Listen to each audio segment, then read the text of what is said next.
Alrighty guys, back into the map, and Tomb Valley will be the choice here by LucifroN, who is your orange Terran player in the very far top left corner. And there he is in all his beauty. In the very far bottom right corner, guys, it's going to be Asia's very own Scarlett, and she looks out actually. Cross position spawns is actually pretty nice here for Zerg. All right. Yeah, it certainly is. This is the version of the map we are using, the WCS1, so they can spawn vertically in addition to spawning cross-map. So there was that potential, and I think we did see that actually earlier on in this tournament. But for now, we said LucifroN was going to be looking to put on a little bit of pressure. We'll see what he can do here. Yeah, certainly. Looking into his build right now, no indication quite yet. As we get to that 11 point, we'll be able to see if he wants to put a double racks. If he had, he'd start moving it on an SV right now. So looks like it might just be a Stinner 1 racks into an expansion. But again, pressure is very easily to pull off on this map. That third is a little bit harder for Zerg to grab because of the rocks between the national and third. So always keep an eye out when the aggression is coming. There's a lot of 2-2 pushes as well that are very strong on this map if you go for Mac. Yes, because if we get towards the super late game once again, or this game stabilizes, of course, that's going to be the strengths of Scarlett. She's going to be able to shine in that scenario. Good creep spread through the middle of the map, be able to dominate those engagements that happen around there, and we'll see what ends up happening as we move along. But for now, LucifroN, with that barracks on the way, is not really deviated from what he started with the first couple of games. I mean, his early game aggression is fantastic. It seemed like in game number 2, he had a really strong push lined up with Stimpack +1 finishing up, where he could move him across the middle of the map and got some damage, but he elected to go ahead and expand and get 2-2 on the way, which allowed Scarlett to drone up like crazy and move into her late game. You just got to keep constant aggression on Scarlett, I feel like, to kind of whittle her down. Because if not, if you leave her alone, she will do what she did in game number 2. Creep spread all over the place, upgrades on the way, drones all over the map. All right, well, LucifroN going for that expansion here in just a second, not putting down a second supply depot for the time being. First SEV scout is on the way to see what his opponent is up to, but of course Scarlett has not really deviated from the norm so far. Even after losing game number 1, she came right back and went 4 queen into double gas, quick layer tech, and quick third base at about the 6-minute mark, and things have looked very consistent so far. I mean, to be honest with you, this build is, it's a really strong build. I mean, this is one of those maps that, or one of those builds that Tasteless would say, if you're trying to learn Zerg, you play this. And really, I mean, it allows you to defend a lot of openings pretty nicely, allows you to get economy up, everything that's very Zergy about it. So if you ever want to copy one, man, go with Scarlett's build. It's, as you've seen, pretty darn nice. Oh yeah, definitely. And it does prepare you against early aggression, although it seems like that's when you can be a little bit weak, as we saw LucifroN exploit that early on. But for him, same thing. Double gas after his 1-racks expand, and he had been playing Biomech pretty much the entire day so far. We'll see if he switches things up here. LucifroN's so smart, man. He's constantly going Overlord, I guess hunting. Unfortunately, he won't be able to get that one, as it will get away just barely by the skin of its teeth. But if you send that Overlord up and you wait a good 5 to 10 seconds and then send it once again, LucifroN kills that Overlord immediately there. But Scarlett had a nice rally point set up immediately there. Ling's now popping out. We'll kill that SCV. Notice how she's still only going for 2 Lings. Just wants to grab the map control, drone up, get out all our queens. Just the same thing over and over again, because it's a strong play. Yes, it is, and looks like she's saving up her resources. In about 15 seconds, we're going to see double gas once again. And good plays on both sides here. LucifroN knew he'd chase the Overlord off to the side. Scarlett's actually been waiting for a while. I think she wants these Marine Scouts to go away before she pops that Overlord back in. It's actually going to work out perfectly. She's going to move in just in time when LucifroN gets away. Nice job there. The patience, so important for Scarlett. But the Lings actually screwing on by.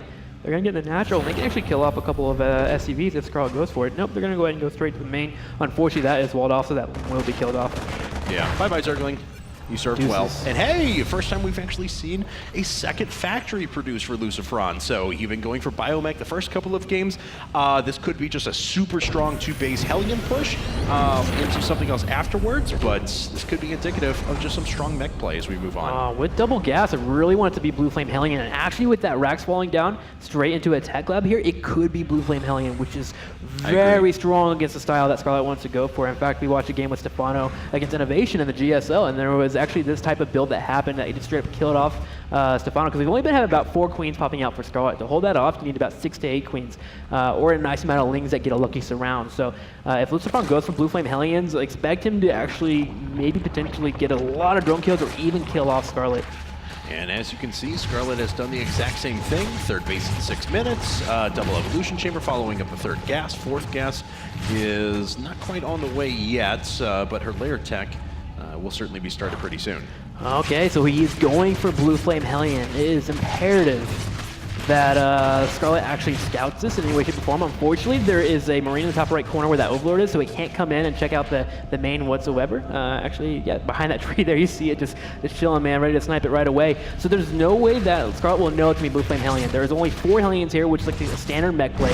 And she's going to be surprised, essentially. She has the 3 Queens out, hasn't created any more. Spine Crawlers are on the way, which is going to be helpful, but oh my gosh, these Hellions get into the main, they're already doing damage. Yeah, that's right. 4 workers have already been killed, and that number can continue to increase here in just a second. The Hellions starting to be dealt with, though. Zerglings get a nice surround. That's a wall at the back with the spawning pool, so they are going to be forced into this little choke point and eventually die, but not before another 5 workers have been killed. She had been able there to get a couple more, but once that third one was killed off, it got stuck on the mineral line there. It's really hard to snipe any more off with only 2 Hellions, so LucifroN just forfeited them. But the Blue Flame Hellion is about to finish up. How many do they have outside of the natural here? Only 6. Would be a little bit better here to get a couple more, and it looks like he's going to wait until an 8th does pop in, and now he's going to push across the middle of the map here. You only saw the 4 Queens too as well, so he's got a good chance to do a huge amount of damage. Yeah, especially if Scarlett does a nice thing for him and finishes up these destructible rocks. But as it stands, here comes LucifroN now. The Zerglings making their way out, and I'm not sure if they saw all those Hellions, but they are a little bit out of position to be able to deal with this. There was a round of drones that was just created for Scarlett too, so now finally 12 Zerglings coming up, but not before a lot of drones are going to die. Oh my gosh, she is in so much trouble here. It's going to be splitting the drones pretty nicely, but look how many drone kills are being killed off immediately here from the Hellions. Nice positioning there. 20 have been killed. She does block her ramp right away, so a smart play here from Scarlett, and for the most part, 20 it pretty nicely, but 20 drones going down is pretty darn big. There were 3 Marines with Zelnaga, which I would have loved to have gone into the third. LucifroN's just trying to find a way to get out, but the links here will prevent that from happening. All right, so whoops, a little bit of a pause here real quick as we get things sorted out once again. So apologize there. Looks like everyone is ready to go now, but looks like they were just trying to adjust the lights to make sure that it was a little bit less bright for our competitors here, and I imagine that's what had interrupted things. Notice how Scarlett's holding this off, though. She's leaving 2 Queens to constantly chase down the Hellions, while the other 2 come back and block off the exit path. But 4 more Hellions make it into the third. Drones are going to be roasted. There is 1 lone Queen here to help defend, but that will not be enough.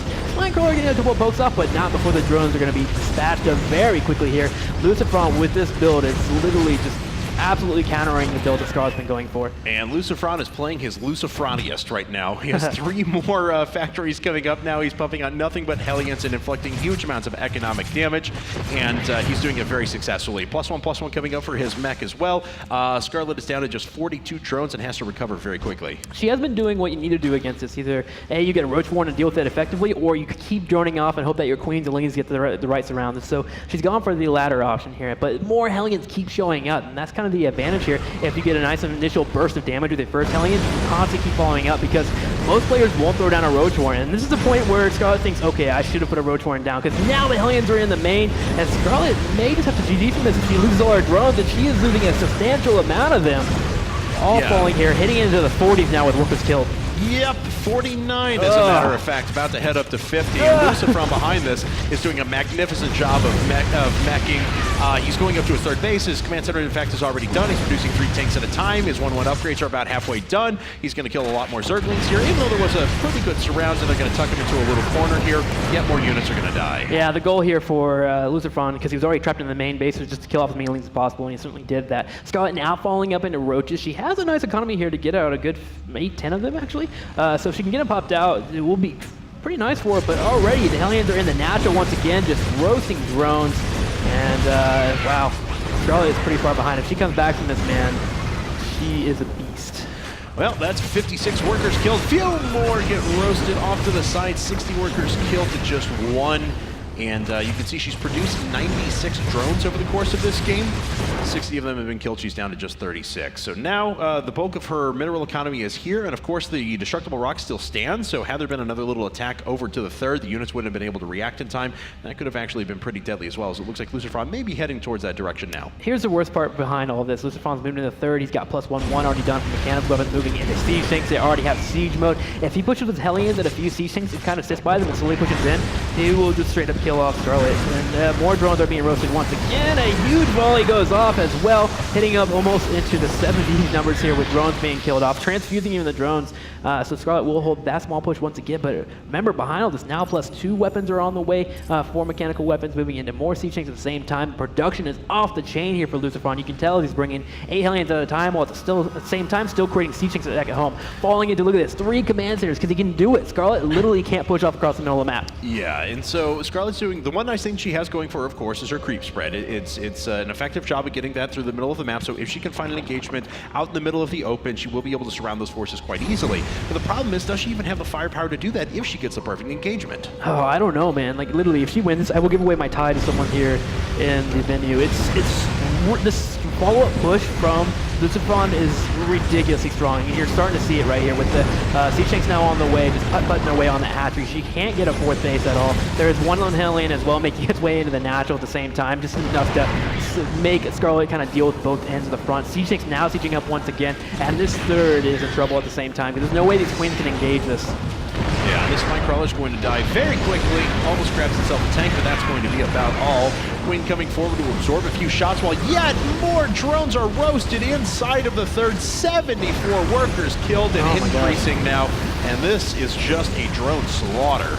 Yeah, you can make it up to 100 drones killed if you kept up with the aggression. Finally, Starcraft going to try and break this line here. There's so many siege tanks, though, with the +1/1, and the queens are being dispatched up. The Roach is doing their best as well to help out, but all the queens have now been killed off here for Scarlett, and GG has been called. LucifroN will be advancing to the finals. That's right. So moving into the finals, taking out Scarlett, and finding himself, of course, with that +1 win already in the best-of-5 finals that is to come. Scarlett, of course, falling into the lower bracket, has to face off against another Terran, a rematch, actually, from winners round 1. If you remember, she goes up against Illusion. Yeah, man, I just want to say, LucifroN, that build was awesome, man, because throughout the whole entire evening, he's being very bio-eccentric, and now he goes into his bread and butter for game number 3. A very strong Hellion push with Blue Flame, unexpected here from Scarlett, who's been doing the same build over and over and over again, and it's just a direct counter and a great one to pull off in an ace match. Just kudos to LucifroN. All right, guys, well, we are going to run to a commercial break, and when we get back, it'll be the losers bracket finals. We'll see the 2nd player eliminated, the 2nd player moving on into the grand finals here between Illusion and Scarlett. Don't go anywhere.